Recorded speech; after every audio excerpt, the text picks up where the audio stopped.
د لوی خدای په نامه سلامونه، وخت مو په خیر. د عروج څېړنیزې او خپرندویې ادارې لخوا د نن ورځ خبرونو ته ښه راغلاست. نن پنجشنبه د 1403 کال د ثور میاشتې 28مه نیټه ده. د بغلان د برکي ولسوال مولوي عبدالهادي دبیر حقاني رسنیو ته ویل چې د افغانستان اسلامي امارت دې ته چمتوالی نیسي چې له هغو کورنیو سره مرسته وکړي او سرپناه ورته جوړه کړي چې په دغه ولایت کې د وروستیو سیلابونو له امله خپل کورونه یې له لاسه ورکړي. د اسلامي امارت او د ملګرو ملتونو ادارو ترمنځ د همغږۍ د مشرتابه کچې ناسته د افغانستان او ملګرو ملتونو د لومړیتوبونو شریکولو او همغږۍ په پیاوړتیا خبرې شوي. د بهرنیو چارو وزیر مولوي امیر خان متقي په خپلو خبرو کې ویلي چې په هیواد کې د جګړې له ختمېدو وروسته اوس د دې وخت رسېدلی چې ټولې هڅې د هیواد پر رغونې او پرمختګ متمرکزې سي.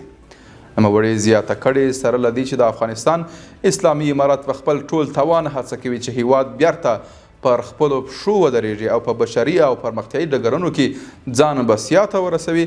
مګر د 40 کلنۍ جګړې له کبله د ویجاړ اقتصاد، سونو زرو کونډو او یتیمانو او معلولینو، په ګاونډیو هیوادونو کې میلیونونو کډوالو، پر بهرنیو مرستو ولاړ صحي نظام، میلیونونو معتادینو، په ماینونو او ناچاودو مهماتو د هیواد د یوې لویې برخې ککړتیا او نورو په بڼه اوښتو زیانونو جبیره کول او پرله پسې وچکالي، زلزلو، سیلابونو، اقلیمي بدلون او نورو طبیعي ناورینونو پر وړاندې غبرګون لپاره د حکومت اوسني مالي امکانات بس نه دي او په لنډ مهال کې نړیوالو مرستو ته اړتیا پر خپل ځای پاته ده.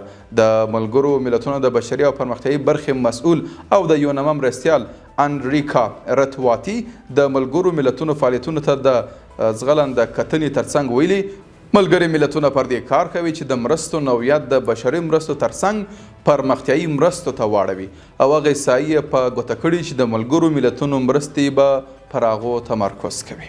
او په یو بل خبر کې په 5 ولایتونو کې 509 تنو ته حقوقي پوهاوی وړاندې سو. د عدلیې وزارت د حقوقي مرستو ریاست په مرکز او ولایتي امریتونو یې 509 تنو ته د هیواد په 5 ولایتونو کې حقوقي پوهاوی وړاندې کړی دی.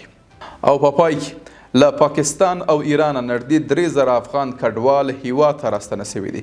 د کډوالو او راستنېدونکو چارو وزارت په خبرپاڼه کې ویلي له پاکستانه 370 افغانان د سپین بولدک له لارې په جبري توګه او له ایرانه بیا 2621 افغانان د اسلام کلا له لارې په جبري توګه او په خپله خوښه نن پنجشنبه د غویي پر 28مه نیټه هیواد ته راستنه شوي.